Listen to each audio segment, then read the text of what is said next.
என்ன? நாங்க எல்லாம் ஒன்னா வந்திருக்கிறோம். நாங்க என்ன ஏதோ மேடையில் இருக்கிறவங்க மட்டும் கிடையாது, ஒட்டுமொத்த தமிழ் சமுதாயமும் எங்கள் பின்னால் இருக்கிறது, காத்துட்டு இருக்கிறாங்க. எங்களுக்கு சமூக நீதி வேணும்னு கேட்டுட்டு இருக்கோம். தமிழக அரசு தமிழ்நாட்டில் ஜாதிவாரி கணக்கெடுப்பு நாங்கள் நடத்துவோம் என்று அறிவிக்க வேண்டும். சமூக நீதி போராட்டம் இது. இதுக்காக நாங்கள் எந்த எல்லைக்குனா நாங்க போவோம்.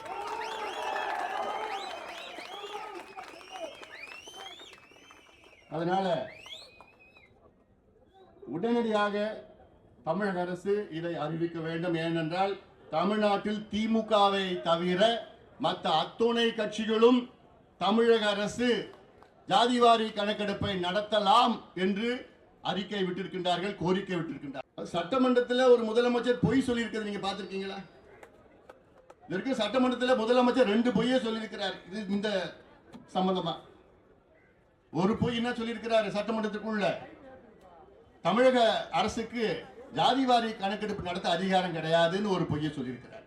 பிறகு எப்படி தெலுங்கானா நடத்தினாங்க, பீகார் எப்படி நடத்தினாங்க, கர்நாடகா எப்படி நடத்தினாங்க, ஆந்திரா எப்படி நடத்துறாங்க, ஒடிசா எப்படி நடத்துறாங்க, ஜார்க்கண்ட் எப்படி நடத்துறாங்க, சத்தீஸ்கர் எப்படி நடத்துறாங்க, ராஜஸ்தான் எப்படி தொடங்கி நிற்கிறாங்க.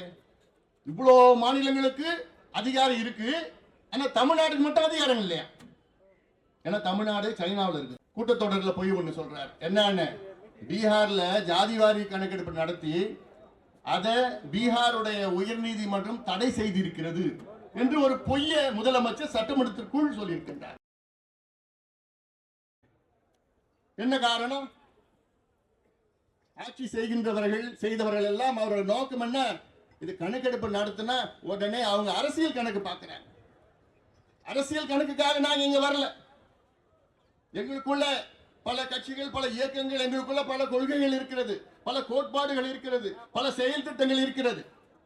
ஆனால் ஒரே அடித்தளம் சமூக நீதி வர வேண்டும், தமிழகம் முன்னேற வேண்டும் என்ற நோக்கத்திலே தான் நாங்கள் எல்லோரும் ஒன்று கூடியிருக்கின்றோம். இந்த மேடையில் இருக்கின்றவர்கள் மட்டும் கிடையாது, இன்று வராதவர்கள் எத்தனையோ பேர் ஆதரவு கொடுத்தார்கள். ஆனால் அவங்க எல்லாம் வந்தாங்கன்னா கூட நிறைய பேர் நாங்களும் வரணும்னு கேட்டாங்க. இன்னைக்கு வேண்டாங்க, இன்னைக்கு நிறைய வந்துருக்கு, மேடையில் இடம் கிடையாது, நிறைய பேர் பேசணும்னு இன்னைக்கு வேண்டாம். எவ்வளவு பேர் ஆர்வமா வந்துட்டு இருக்கிறாங்க. எல்லாருக்கும் என்ன நோக்கம்? நாங்களும் முன்னேற வேண்டும், எங்களுக்கு முன்னேற்றம் வேண்டும். எவ்வளவு காலமா 78 ஆண்டுகள் ஆகிறது விடுதலை அடைந்து. இந்த 78 ஆண்டுகளும் நாங்க முன்னேறலையே, எங்களுக்கு படிப்பு இல்லையே, வேலை இல்லையே அப்படின்னு கதறிக்கொண்டிருக்கின்ற தமிழ் சமுதாயம். நல்ல முதலமைச்சர் என்ன செஞ்சிருக்கணும்? வந்தவுடன் எந்தெந்த சமுதாயம் எந்தெந்த நிலையில் இருக்கிறது பீகாரில் நடத்தினார்கள். நிதிஷ்குமார் அவர்கள் எனக்கு முன்பு பேசியவர் சொன்னார், நிதிஷ்குமார் அவர்கள் கூர்மி சமுதாயத்தை சேர்ந்தவர், ஒரு மைனாரிட்டி தான் அந்த ஊர்ல. ஆனால் அப்படிப்பட்டவர் பீகாரிலே எந்தெந்த சமுதாயம் எந்த நிலையில் இருக்கிறது என்று தெரிந்து கொள்ள அங்கே சமூக நீதி நிலைநாட்ட அங்கே ஜாதிவாரி கணக்கெடுப்பு நடத்தினார்கள். ஜாதிவாரி கணக்கெடுப்புனா முதலமைச்சர் ஸ்டாலின் அவர்கள் இதை புரிந்து கொள்ள வேண்டும். நான் உங்ககிட்ட நாங்க சென்சஸ் கேட்கல, நாங்க உங்ககிட்ட கேட்கிறது சர்வே கேட்டோம். சர்வே சென்சஸ் என்பது மத்திய அரசு தான் எடுக்க வேண்டும். 10 ஆண்டுகளுக்கு ஒரு முறை மக்கள் தொகை கணக்கெடுப்பு நடத்துவார்கள் மத்திய அரசு. அது 10 ஆண்டுகள் ஒரு முறை நடத்தி கொண்டிருப்பதால், ஆனால் சமீபத்தில் கரோனாவால் நடத்த முடியவில்லை. கடைசியாக எடுத்தது 2011 எடுத்தார்கள். அது சென்சஸ். நாங்கள் உங்களிடம் கேட்பது சர்வே எடுங்கள். சென்சஸ் எடுத்தால், ஆனால் அந்த சென்சஸ்லயும் நாங்கள் தொடர்ந்து வலியுறுத்திட்டு வரோம். மத்திய அரசையும் நாங்கள் பல முறை வலியுறுத்திட்டு வந்திருக்கோம். என்கிட்ட ஒரு பட்டியல் இருக்கு, 2 பக்கம் இருக்கு. யார்கிட்ட எப்போ எந்த நாள்ல எந்த தேதியில போராட்டம் கடிதம் நேரடியா பார்த்து வலியுறுத்தினது இவ்வளவு பெரிய பட்டியல் வச்சிருக்கிறோம். நாங்க பண்ணது எதுக்கு? கணக்கெடுப்பு மத்தியிலையும் சரி மாநிலத்திலும் எடுக்கணும்னு சொல்லிட்டு. மத்தியில கணக்கெடுப்பு நடத்தினாங்கன்னா அது வெறும் தலை கணக்கெடுப்பு தான் வரும். அதுல ரொம்ப பிரயோஜனப்படாது. தலை எண்ணிக்கை தான் நமக்கு தெரியும். தலை எண்ணிக்கை தெரிஞ்சு ஒன்றும் ஆக போறது கிடையாது. ஆனால் நமக்கு வேண்டியது மைக்ரோ லெவல் டேட்டா. இந்த மைக்ரோ லெவல் டேட்டா தான் சர்வே எடுத்தாதான் நடக்கணும். மாநில அரசு நடத்தாதான் எடுக்க முடியும். மத்திய அரசு சென்சஸ் கணக்குல மக்கள் தொகை கணக்கெடுப்புல இன்னொரு காலம் சேர்க்கணும், அவ்வளவுதான். அதுல இருந்து என்ன கம்யூனிட்டி, என்ன ஓபிசியா எம்பிசியா, அவ்வளவுதான். ஆனா அது அது தலை கணக்கெடுப்பு தான் வரும் தவிர அங்க திட்டம் தரவுகள் வராது அதுல. அதனாலதான் நாங்க கேட்கறது, தமிழக அரசு 2008 இந்தியன் ஸ்டாட்டிஸ்டிக்கல் ஆக்ட் அதன்படி சர்வே எடுங்க. அந்த சர்வே நீங்க எடுத்தீங்கன்னா, அதுதான் தெலுங்கானா மாநிலத்தில் எடுத்தாங்க, பீகார்ல அந்த சர்வே எடுத்தார்கள். இந்த சர்வே தெலுங்கானாவிலேயோ பீகார்லயோ அங்க இருக்கின்ற நீதிமன்றங்கள் தடை செய்யவில்லை, உச்ச நீதிமன்றமும் தடை செய்யவில்லை. ஏன்னா சட்டத்தின் விதிகளுக்கு உட்பட்டுதான் இந்த சர்வே எடுத்திருக்கின்றார்கள். இந்தியன் ஸ்டாட்டிஸ்டிக்கல் ஆக்ட் 2008 2008 நாடாளுமன்றத்தில் சட்டம் ஒன்று நிறைவேற்றப்பட்டது. அந்த சட்டத்தின் கீழ் மாநில அரசு கணக்கெடுப்பு நடத்தலாம், மத்திய அரசு கணக்கெடுப்பு நடத்தலாம், உள்ளாட்சி மன்றங்கள் கணக்கெடுப்பு நடத்தலாம். உள்ளாட்சி மன்றங்கள் பஞ்சாயத்து தலைவர் அவங்க பஞ்சாயத்துல ஒரு கணக்கெடுப்பு நடத்தலாம். என்னன்னு, என் பஞ்சாயத்துக்குள்ள எத்தனை வீடு இருக்கு, இந்த வீட்டுல எத்தனை சமுதாயம் இருக்கிறாங்க, அந்த சமுதாயம் எத்தனை பேர் முன்னேறி இருக்கிறாங்க, அரசு வேலையா இல்ல தனியார் வேலையா, எத்தனை பேர் படிச்சிருக்கிறாங்க, எத்தனை பேருக்கு பாத்ரூம் இருக்குது, எத்தனை பேர் கரண்ட் இருக்கு, குடிசை வீடா கல்லு வீடா, எவ்வளவு பெரிய வீடு, நிலம் இருக்குதா, படிப்பு எது எல்லாமே கணக்கெடுப்பு நடத்துறதுக்கு யாருக்கு அதிகாரம் இருக்கு? பஞ்சாயத்து தலைவருக்கு கூட அதிகாரம் இருக்கிறது. ஆனால் நம்முடைய முதலமைச்சர் ஸ்டாலின் அவர்கள் எங்களுக்கு அதிகாரம் இல்லைங்க அப்படின்னு சொல்ற ஒரு முதலமைச்சர் நீங்க பார்த்திருக்கீங்களா? அவன் சிரிக்க ஆரம்பிச்சுட்டான். தெலுங்கானாவில் அவங்க கூட்டணி கட்சி, தெலுங்கானாவில் கூட்டணி ஆட்சி பண்ணிட்டு இருக்காங்க காங்கிரஸ் கட்சி. அங்க ஒரு மாதத்தில் நடத்துறாங்க. தெலுங்கானாவில் மக்கள் தொகை 3.25 கோடி. அந்த 3.25 கோடியில் 160 கோடி ரூபாய் செலவு பண்ணி 1,03,000 பேர் அதில் பணியாற்றினார்கள். ஒரு மாதத்துல 1.5 மாதத்துல கணக்கெடுப்பு நடத்தி முடிச்சு சட்டமன்றத்துக்குள்ள வச்சிருக்கிறாங்க. 4 நாள் விவாதம். உண்மையிலே நான் தெலுங்கானா முதலமைச்சர் ரேவந்த் ரெட்டிக்கு என்னுடைய பாராட்டு. அதுக்கு முன்பு நிதிஷ்குமார் அவர்கள் பீகாரில் நடத்தி முடித்து விட்டார்கள். நடத்தி முடித்து அதில் இடஒதுக்கீட்டையும் அதிகப்படுத்தினார். பிறகு அதை விட முக்கியம் என்னவென்றால் அங்கே கண்டுபிடித்தார். என்னன்னு கண்டுபிடிச்சாரு? 6,000 ரூபாய் வருமானம் குறைவாக உள்ள குடும்பங்கள் பீகாரில் 2,60,000 குடும்பம் இருக்கு. 6,000 ரூபாய் வருமானம், மாத வருமானம் ஒட்டுமொத்த குடும்பத்திற்கும். அந்த குடும்பத்தை தனியாக பிரித்து அவர்களுக்கு கிட்டத்தட்ட 10 லட்சம் ரூபாய் நிதி கொடுத்து அவர்களுக்கு தொழிலுக்கும் முன்னேற்றத்திற்கு நிதி கொடுத்திருக்கின்றார் அந்த முதலமைச்சர். இதுதான் எங்களுக்கு வேணும். அப்ப இந்த தரவுகள் டேட்டா இல்லாம நீ இதெல்லாம் எப்படி பண்ணுவேன்? நான் சொன்ன சலவை தொழிலாளர்கள் இருக்காங்கல்ல, அவங்களுக்கு எந்த கண்டறிஞ்சு என்னென்ன இருக்கணும், என்ன செய்யணும்னு உனக்கு தெரியுமா? கணக்கெடுப்பு நடத்தினா தெரியும் உனக்கு எந்த நிலையில் இருக்கிறாங்கன்னு, என்ன செய்யணும்னு. நான் இப்ப பேசுறது இடஒதுக்கீடுக்கு மட்டும் நான் பேசல, நான் ஒட்டுமொத்த சமூக நலத்திட்டங்கள், social welfare schemes, micro level அந்தந்த எல்லாமே பண்ண ஒட்டுமொத்தமா தமிழ்நாடு முன்னேறும். இதுதான் எங்களுக்கு வேணும். உங்களுடைய மால், உங்களுடைய ஐடி பார்க், டைடல் பார்க்ல எங்களுக்கு வேண்டாம். சிப்காட், தொழில்பேட்டை, விளைநிலங்களை அழிக்கிறதுல எங்களுக்கு வேண்டாம். எங்களுக்கு வேண்டியது எங்களுக்கு படிப்பு வேணும், வேலை வாய்ப்பு வேணும், சமூக திட்டங்கள் வேணும். அப்பதான் தமிழ் சமுதாயம் முன்னேறும். இந்த அடிப்படை புரிந்து கொள்ளுங்கள், தெரிந்து கொள்ளுங்கள். இதான் அடிப்படை. அதாவது வேடிக்கை என்னன்னா, வெளிநாட்டிலிருந்து எத்தனை வலசை பறவைகள் வருது இந்தியாவுக்கு, அது தமிழ்நாடு எத்தனை வருது? மைக்ரேட்டரி பேர்ட்ஸ், அது கணக்கெடுப்பு இருக்கு. ரஷ்யாவிலிருந்து இந்த பறவை வருது, சைனாவிலிருந்து இந்த பறவை வருது, ஆஸ்திரேலியாவில இந்த பறவை வருது. அது எங்க தங்குது? சென்னையில தங்குதா, பழையவர்காட்டில் தங்குதா, பள்ளிக்கரணையில தங்குதா, இல்ல கேளம்பாக்கத்தில் தங்குதா, துறப்பாக்கத்தில் தங்குதா, இல்ல கழுவேலியில், மரக்கான கழுவேலியில் எத்தனை பறவைகள் வருது? இல்ல அங்க வேடந்தாங்கல தங்குதா, இல்ல கோடியக்கரையில தங்குதா, இல்ல கரிவெட்டியில தங்குதா? இதுல எத்தனை பறவை, என்னென்ன பிளமிங்கோஸ் எவ்வளோ, எத்தனை பெலிகான் எவ்வளவு வருது, எல்லோ ஸ்டோப்ட் பில் எவ்வளவு வருது, ஹெரான் எவ்வளவு வருது, எல்லாமே கணக்கெடுப்பு இருக்கு. அது எடுக்க முடியுது ஒண்ணுங்களால. ஏன்? தெருவில் மேற எத்தனை நாய்ங்க, அவ்வளவு எத்தனை நாய்ங்க எந்தெந்த தெருவில் இருக்குன்னு கணக்கெடுப்பு தெரியுது உங்களுக்கு? அது ஆண் நாயா பெண் நாயா, அது கடுத்தனை ஆபரேஷன் பண்ணிருக்காங்க இல்லையா? அதெல்லாம் கணக்கெடுப்பு இருக்க வச்சிருக்கீங்களா நீங்க? ஏன் தெருவில் எத்தனை மாடு மேயுதுன்னு அந்த கணக்கெடுப்பு எல்லாம் வச்சிருக்கீங்களா நீங்க? ஏன் நீங்க சமீபத்தில் ஒரு நல்ல திட்டம் தான், ஏன்னா பெண்களுக்கு பேருந்துல இலவச பஸ் பாஸ், இது நாங்க சொன்னதுதான், எப்பயோ சொன்னோம். அது நிறைவேற்றிருக்கீங்க, அது பாராட்டுறோம். ஆனா அதுக்கு முன்பு என்ன நீங்க பண்ணீங்க? எத்தனை பெண்கள் அந்த பஸ்ஸை பயன்படுத்துவாங்க, எத்தனை பெண்களுக்கு தேவைப்படுது, எத்தனை பெண்களுக்கு தேவைப்படாது, அந்த கணக்கெடுப்பு நடத்துவீங்களா இல்லையா? ஏன் பெண்களுக்கு இப்ப 1000 ரூபாய் கொடுத்தீங்களே, வரல, அது வராது.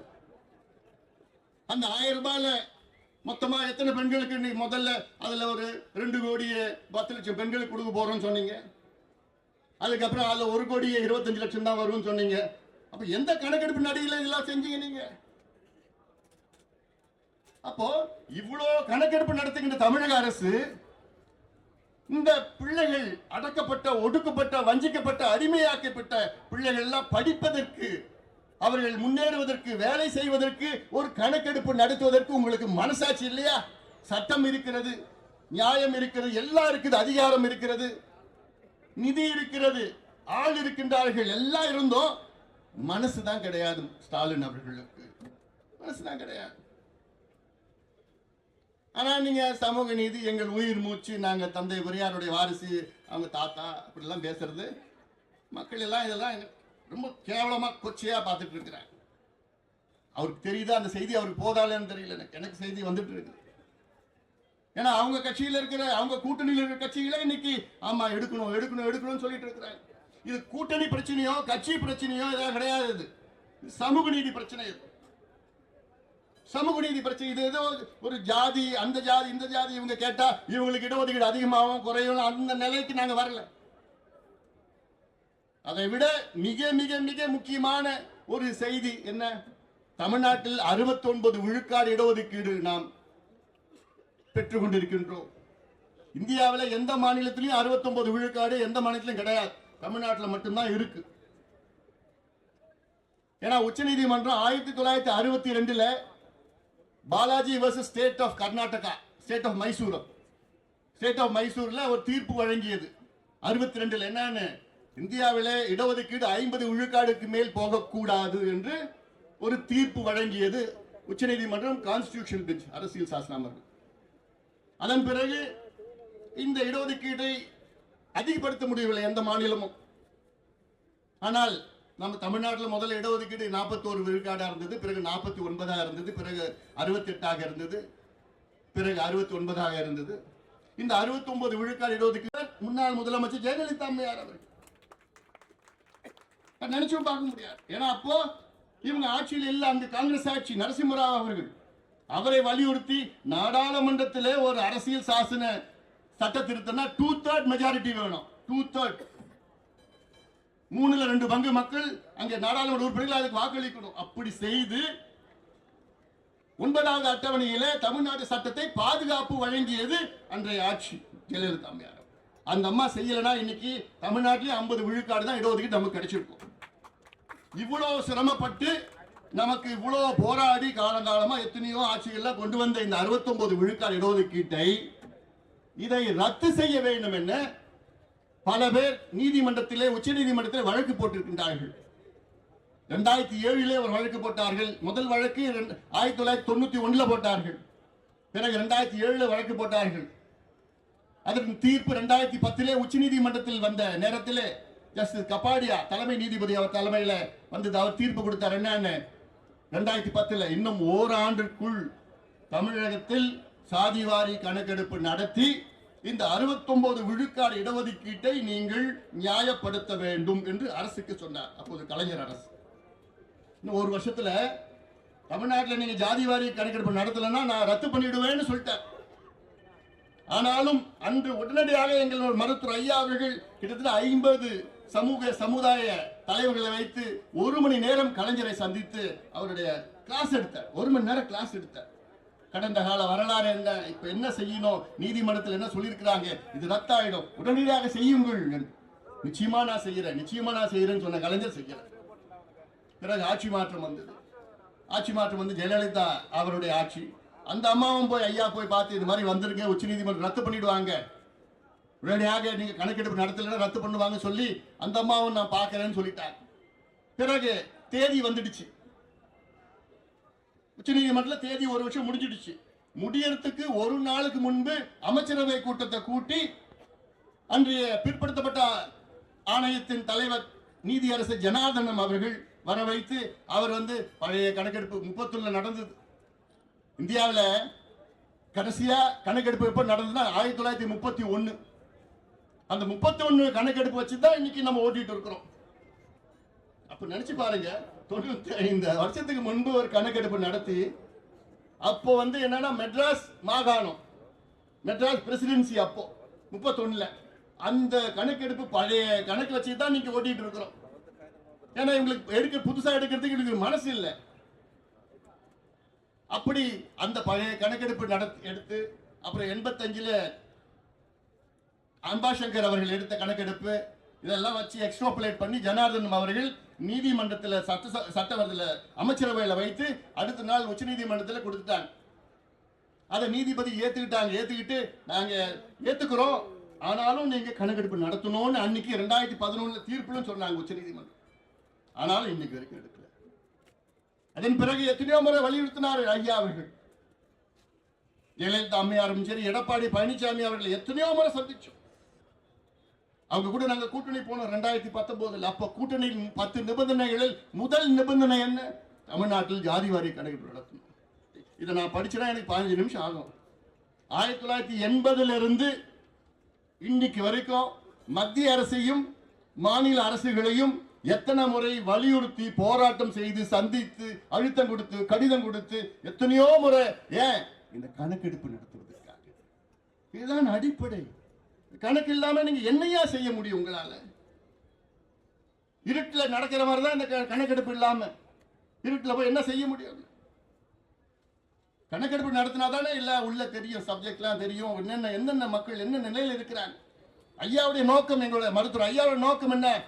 தமிழ்நாடு முழுவதும் கணக்கெடுப்பு நடத்தி இந்த இடஒதுக்கீடை 100 விழுக்காடு இடஒதுக்கீடுக்காக அனைத்து சமுதாயங்களுக்கும் இது சேர வேண்டும். அவருடைய மக்கள் தொகை ஒரு பக்கம், அடுத்த பக்கம் அவருடைய கல்வி சமூக பின்தங்கிய நிலை, எஜுகேஷன் சோஷியலி பேக்வர்ட்னஸ் ஒரு பக்கம், பாப்புலேஷன் ஒரு பக்கம், 2 எக்ஸ்ட்ராபுலேட் பண்ணி எத்தனை சமுதாயங்கள் இருக்கிறதோ அத்தனை சமுதாயங்களுக்கும் தனித்தனியாக கொடுக்க வேண்டும். இட பங்கீடு அது பேர். 100 மாம்பழம் இருக்கா, 100 மாம்பழத்தை பிரிச்சு கொடுத்துருங்க யாருக்கு தேவைப்படுகிறதோ. அதுதான் உண்மையான சமூக நீதி. இதைத்தான் எங்களுடைய மருத்துவர் ஐயா அவர்கள் தொடர்ந்து கோரிக்கை வைத்திருக்கின்றார்கள். இது வன்னியர்களுக்காக மட்டும் கிடையாது. ஒன்று 69 விழுக்காடு இடஒதுக்கீட்டை பாதுகாக்க வேண்டும். அந்த வழக்கு இப்போ உச்ச நீதிமன்றத்தில் நிலுவையில் இருக்கு. 2016 ஒருத்தன் கேஸ் போட்டான், 2021 இன்னொருத்தன் கேஸ் போட்டான். 21 கேஸ் போட்டதுக்கு பிறகு அதன் பிறகு அன்றைய முதலமைச்சர் எடப்பாடி பழனிசாமி என்ன பண்ணாரு? இந்த வழக்கு இருக்கு, அந்த வழக்குக்காக நீதியரசர் குலசேகரன் கமிட்டியை போட்டார். எதுக்கு? 69 விழுக்காடு இடஒதுக்கீடை பாதுகாக்க தமிழ்நாட்டில் சாதிவாரி மக்கள் தொகை கணக்கெடுப்பு நடத்த வேண்டும் என்று 2021 அந்த ஆணையத்தை நிறுவினார் முன்னாள் முதலமைச்சர் அவர்கள். திமுக ஆட்சிக்கு வந்தவுடன் என்ன பண்ணிட்டாங்க? அதை மூடிட்டாங்க. மூடதே உங்களுக்கு வேலை. 3வது முறை ஜாதிவாரி கணக்கெடுப்பு நடத்த 3 முறை அதை நிறுத்தியது திமுக அரசு தொடர்ந்து. அது உள்ள போனோம்னா வேற வரலாறு, அது ரொம்ப நேரம் பேச வேண்டியதா இருக்கு. ஆனா இன்னைக்கு தேவை என்ன? நாங்க எல்லாம் ஒன்னா வந்திருக்கிறோம். நாங்க என்ன ஏதோ மேடையில் இருக்கிறவங்க மட்டும் கிடையாது, ஒட்டுமொத்த தமிழ் சமுதாயமும் எங்கள் பின்னால் இருக்கிறது, காத்துட்டு இருக்கிறாங்க. எங்களுக்கு சமூக நீதி வேணும்னு கேட்டுட்டு. தமிழக முதலமைச்சர் அவர்களுக்கு ஒரு வேண்டுகோள். தமிழ்நாட்டினுடைய பட்ஜெட் கூட்டத்தொடர் வருகின்ற மார்ச் மாதம் 14ஆம் தேதி தொடங்க இருக்கிறது. இந்த கூட்டத்தொடரில் தமிழக அரசு தமிழ்நாட்டில் ஜாதிவாரி கணக்கெடுப்பு நாங்கள் நடத்துவோம் என்று அறிவிக்க வேண்டும். அறிவித்து அதை 1 மாதத்தில் நிறைவேற்ற வேண்டும். இது அவசியமானது, அவசரமானது. அப்படி இந்த கூட்டத்தொடரில் அறிவிக்கவில்லை என்றால் அதன் பிறகு நாங்கள் கூடி, எங்களுடைய கூட்டமைப்பு கூடி தமிழ்நாடு முழுவதும் தொடர் போராட்டங்களை நாங்கள் நடத்துவோம். தொடர் போராட்டங்கள். ஏதோ ஒரு போராட்டம் கிடையாது. தமிழ்நாடு முழுவதும் அந்தந்த பகுதியில் செல்வகுமார் ரெடியா?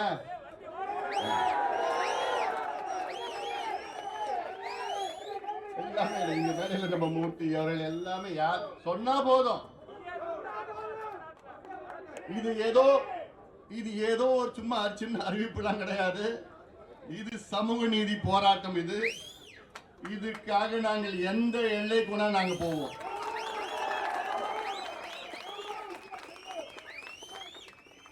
அதனால உடனடியாக தமிழக அரசு இதை அறிவிக்க வேண்டும். ஏனென்றால் தமிழ்நாட்டில் திமுகவை தவிர மற்ற அத்துணை கட்சிகளும் தமிழக அரசு ஜாதிவாரி கணக்கெடுப்பை நடத்தலாம் என்று அறிக்கை விட்டிருக்கின்றார்கள், கோரிக்கை விட்டிருக்கின்றார்கள். தமிழக அரசுக்கு அதிகாரம் இருக்கிறது என்றெல்லாம் கோரிக்கை வைத்திருக்கின்றார்கள். எல்லா கட்சியும், இவங்க கூட்டணி கட்சியும் சரி. அதனால இதை இன்னும் நாங்கள் பொறுமையாக இருக்க மாட்டோம். இது எங்களுடைய உரிமை பிரச்சனை. இந்த கணக்கெடுப்பு நடத்தினால்தான் தமிழக மக்கள் முன்னேறுவார்கள், தமிழகம் முன்னேறும். இதுதான் சாதாரண ஒரு பேசிக் ஃபார்முலா. இதுதான் ஏன் முதலமைச்சர் அவர்கள் நடத்த மாட்டாரு? என்ன காரணம் யாருக்கா தெரியுமா? என்னப்பா அவருக்கே தெரியாது.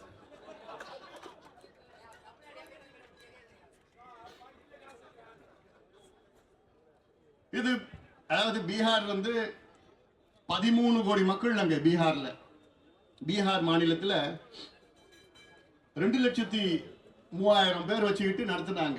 10,000 பேர் பார்வையாளர்கள். அவங்க பட்ஜெட் மொத்தம் 500 கோடி. தெலுங்கானாவில் நடத்தினது 3,4 கோடி மக்கள். அங்க 150-160 கோடி செலவு பண்ணாங்க. அது 1 மாசம் 1.5 மாசத்துல நடத்திட்டாங்க. அதில் 1,02,000 பேர் அதில் பணியாற்றினார்கள். தமிழ்நாட்டில் வெறும் 7,3 கோடி 8 கோடி தான். பீகாரோட மிக குறைவான மக்கள் தொகை, ஆளுங்க தான் இருக்கிறாங்க, எல்லாம் இருக்குது. நிதியும் பிரச்சனை கிடையாது, நிதியும் இருக்குது. என்ன ஒரு 200-300 கோடி தான் ஆகும். அரசாங்கத்துக்கு அது பெரிய பணம் கிடையாது. இது நடத்திட்டு இது எல்லாமே கோரிக்கை வச்சிருக்கிறாங்க. ஆனா எனக்கு ஏத்துக்க முடியாது. என்ன தெரியுமா? முதலமைச்சர் சொல்றது எங்களுக்கு அதிகாரம் இல்லை. சட்டமன்றத்தில் ஒரு முதலமைச்சர் பொய் சொல்லி இருக்கிறது நீங்க பார்த்திருக்கீங்களா? இதற்கு சட்டமன்றத்தில் முதலமைச்சர் 2 பொய்யே சொல்லியிருக்கிறார். இது இந்த சம்பந்தமா ஒரு பொய் என்ன சொல்லியிருக்கிறாரு? சட்டமன்றத்துக்குள்ள தமிழக அரசுக்கு ஜாதிவாரி கணக்கெடுப்பு நடத்த அதிகாரம் கிடையாதுன்னு ஒரு பொய்யை சொல்லியிருக்கிறார். பிறகு எப்படி தெலுங்கானா நடத்தினாங்க, பீகார் எப்படி நடத்தினாங்க, கர்நாடகா எப்படி நடத்தினாங்க, ஆந்திரா எப்படி நடத்துறாங்க, ஒடிசா எப்படி நடத்துறாங்க, ஜார்க்கண்ட் எப்படி நடத்துறாங்க, சத்தீஸ்கர் எப்படி நடத்துறாங்க, ராஜஸ்தான் எப்படி தொடங்கி நிற்கிறாங்க. இவ்வளோ மாநிலங்களுக்கு அதிகாரம் இருக்கு. ஆனா தமிழ்நாட்டுக்கு மட்டும் அதிகாரம் இல்லையா? ஏன்னா தமிழ்நாடு சைனாவில் இருக்கு. 2வது போய் என்ன சொல்றாரு தெரியுமா? சமீபத்தில் நடந்த கூட்டத்தொடரில் போய் ஒன்று சொல்றாரு. என்னன்னு, பீகார்ல ஜாதிவாரி கணக்கெடுப்பு நடத்தி அதை பீகாருடைய உயர்நீதிமன்றம் தடை செய்திருக்கிறது என்று ஒரு பொய்ய முதலமைச்சர் சட்டமன்றத்திற்குள் சொல்லியிருக்கின்றார். எவ்வளவு ஒரு மோசம் அது! இந்தியாவில் எந்த மாநிலத்திலையும் எந்த நீதிமன்றமும் ஜாதிவாரி கணக்கெடுப்பை தடை செய்யல, பீகார் உட்பட. பீகார் உயர்நீதிமன்றம் பீகாரில் எடுத்த ஜாதிவாரி கணக்கெடுப்பை தடை செய்யல. ஜாதிவாரி கணக்கெடுப்பை வைத்து அங்கே இடஒதுக்கீடை உயர்த்திருக்கின்றார்கள். அதை தடை செய்திருக்கிறது, ஸ்டே கொடுத்திருக்கிறது. என்னன்னா அவங்களுடைய கணக்கு என்னன்னா அதை சரியான முறையிலே நீங்கள் நியாயப்படுத்தலன்னு தான், வேற எதுவும் கிடையாது. ஆனால் ஜாதிவாரி கணக்கெடுப்பை தடை செய்யல. பீகாரில் ஜாதிவாரி கணக்கெடுப்பு நடத்தி அதில் நல திட்டங்கள் வழங்கியிருக்கின்றார் முதலமைச்சர் நிதிஷ்குமார் அவர்கள். அந்த திட்டத்தை யாரும் அங்கே நீதிமன்றம் தடை செய்யல. எவ்வளவோ திட்டங்கள் கொடுத்திருக்கிறாங்க, சோசியல் வெல்ஃபேர் ஸ்கீம்ஸ் கொடுத்திருக்கிறாங்க, எதையுமே தடை பண்ணல. உயர் நீதிமன்றமும் சரி, டெல்லியில் இருக்கிற உச்ச நீதிமன்றமும் தடை பண்ணல. தடை பண்ண முடியாது. ஏன்னா சட்டம் இருக்கு, சட்டம் இருக்கிறது. அந்த சட்டத்தின் கீழ் தான் சர்வே பண்றோம், சர்வே செய்யறோம், சர்வே பண்ணுங்க சொல்றோம். முதலமைச்சருக்கு தெரியுது சென்சஸ்னா என்ன, முதலமைச்சருக்கு நல்லா தெரியுது. சர்வேனா ரெண்டுமே தெரியுது. ஆனா இவர் நம்ம கிட்ட பொய் சொல்லிட்டு எங்களுக்கு அதிகாரம் இல்லை இல்லைன்னு சொல்லிட்டு பொய் சொல்லிட்டு இருக்கிற முதலமைச்சர் ஸ்டாலின் அவர்களே, பொய் சொல்வதை நிறுத்திக் கொள்ளுங்கள். உங்களுக்கு எல்லா அதிகாரமும் இருக்கிறது. உங்கள் தந்தை கூட இப்படி சொன்னது கிடையாது. ஐயா அவர்கள் கலைஞரை எத்தனை முறை பார்த்திருக்கிறார். கலைஞர் அவர்கள் நான் செய்யறேன்னு தான் சொன்னார் தவிர எங்களுக்கு அதிகாரம் இல்லைன்னு நான் சொல்லலை. ஜெயலலிதா அம்மையாரும் சரி எங்களுக்கு அதிகாரம் இல்லைன்னு நான் சொல்லலை. எடப்பாடி பழனிசாமி அவர்களும் சரி எங்களுக்கு அதிகாரம் இல்லைன்னு நான் சொல்லலை. எம்ஜிஆர் அவர்களை சந்தித்த போது எங்களுக்கு அதிகாரம் இல்லைன்னு நான் சொல்லலை. நாங்க செய்கிறோம் தான் சொன்னாங்க தவிர எங்களுக்கு அதிகாரம் இல்லைன்னு எந்த முதலமைச்சரும் சொல்லலை. ஆனால் இப்போ இருக்கின்ற ஸ்டாலின் அவர்கள் வேண்டுமென்று எங்களுக்கு அதிகாரம் இல்லை என்று ஒரு பொய் மீண்டும் மீண்டும் தொடர்ந்து சொல்லிக் கொண்டிருக்கின்ற ஒரு முதலமைச்சரை எங்கேயாவது நீங்க பார்த்திருக்கிறீங்களா? இப்படி ஒரு முதலமைச்சரை. ஏன்னா அவருக்கு செய்யக்கூடாதுன்னு அவருக்கு எண்ணம். ஏன்னா அவர் சுத்தி 4-5 பேர் இருக்கிறாங்க. சுத்தி 4-5 பேர் அவங்க என்ன பொறுத்த வரைக்கும் அவங்க 4-5 பேர் வியாபாரிகள். அவங்க அந்த அமைச்சர் பொறுப்பை வைத்து அதை வியாபாரம் செய்கின்ற வணிகர்கள், வியாபாரிகள். அவங்களுக்கும் சமூக நீதிக்கு சம்பந்தம் கிடையாது. அவங்க தான் முதலமைச்சரை பார்த்து, ஐயோ நீங்க கணக்கெடுப்பு நடத்துனீங்கன்னா அப்புறம் இந்த ஜாதி இத்தனை சீட்டு கேட்பான், இந்த ஜாதி இத்தனை எம்பி கேட்பான், இந்த ஜாதி இத்தனை மாவட்ட செயலர் கேட்பாங்கன்னு ஒரு தவறான ஒரு கருத்தை அவங்க அவர்கிட்ட சொல்லி விட்டுறாங்க. அப்படிதான் நான் நினைச்சிட்டு இருக்கேன். அதனாலதான் நான் எடுக்க மாட்டேன் பிடிவாதத்தில் இருக்கின்றார். ஆக முதலமைச்சர் அவர்களே உடனடியாக எடுங்கள். இன்னொன்னு, இன்னைக்கு துல்லியமா எந்தெந்த ஊர்ல, எந்தெந்த கிராமத்துல, எந்தெந்த தெருவுல, எந்தெந்த சமுதாயம் இருக்கு, அந்தந்த வீட்டுல எத்தனை பேர் இருக்கிறாங்கன்னு துல்லியமா பட்டியல் வச்சிருக்காங்க. யார் தெரியல? திமுக தான். தேர்தல் நேரத்தில் வச்சிருக்காங்கல்ல, தெரியல உங்களுக்கு? எலெக்ஷன் வந்தா போதும் பட்டியல் எடுத்துருவாங்க. அந்த பட்டியலில் இந்த தொகுதியில, இந்த ஒன்றியத்துல, இந்த கிராமத்துல, இந்த தெருவுல, இந்த வீட்டுல, இந்த ஜாதி, இந்த ஜாதிக்கு எத்தனை ஓட்டு, இந்த கட்சிக்கா, அந்த கட்சிக்கா, அந்த பக்கத்து வீடு எத்தனை ஓட்டு, எல்லாமே நீங்க வச்சிருக்கிறீங்களே. அதெல்லாம் எடுக்க முடியுது உங்களுக்கு ஓட்டுக்கு காசு கொடுக்கறதுக்கு. ஆனா சமூக நீதி படிப்புக்கும் வேலைக்கும் நாங்க கேட்டுட்டு இருக்கிறோம், இவ்வளவு காலமா கேட்டுட்டு இருக்கிறோம். அதுக்கு உங்களால கொடுக்க முடியும். எங்களோட நோக்கம் என்ன? நாங்க பின்தங்கி இருக்கின்றோம், பாதாளத்தில் இருக்கின்றோம், சமூகத்தில் அடக்கப்பட்டு, ஒடுக்கப்பட்டு, வஞ்சிக்கப்பட்டு, தாழ்த்தப்பட்டு இருக்கின்றோம். நாங்களும் முன்னேற வேண்டும், நாங்களும் முன்னேற வேண்டும் தான் எங்களோட நோக்கம். எங்களை நீங்க எல்லாம் ஓட்டுக்கு வச்சிருக்கீங்களே, வாக்கு வங்கிகளா வச்சிருக்கிறீங்களே. நம்முடைய ஜெகன்மூர்த்தி சொன்னார், நாங்க என்னையா கேட்டோம்? பிள்ளைகளுக்கு நல்ல முன்னேற்றம் வேண்டும், பிள்ளைங்களுக்கு படிப்பு வேண்டும், வேலை வாய்ப்பு வேண்டும், சுயமரியாதையுடன் வாழ வேண்டும் தான் எங்கள் ஐயாவுடைய அடிப்படை கொள்கை. எங்களுடைய கொள்கை வழிகாட்டிகள் அண்ணல் அம்பேத்கர், தந்தை பெரியார், கால் மார்க்ஸ் அவர்கள், புரட்சியாளர் கால் மார்க்ஸ். அதன்படிதான் நாங்கள் எங்களை வழிநடத்தி கொண்டிருக்கின்றார் மருத்துவர் ஐயா அவர்கள்.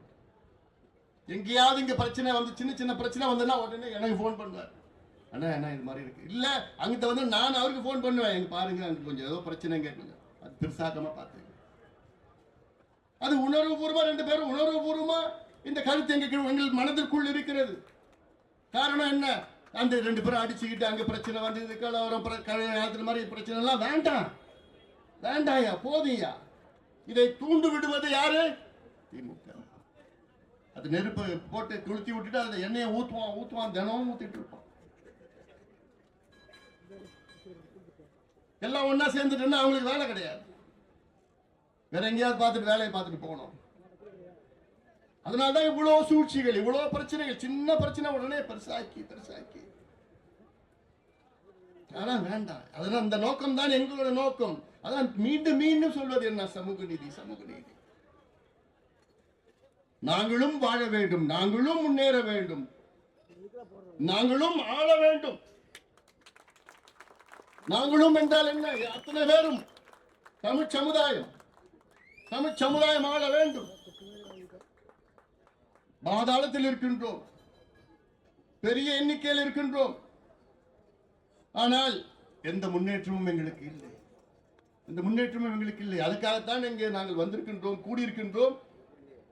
இதையாவது செய்ய வேண்டும். 69 விழுக்காட்டு இடஒதுக்கீட்டை பாதுகாக்க வேண்டும்.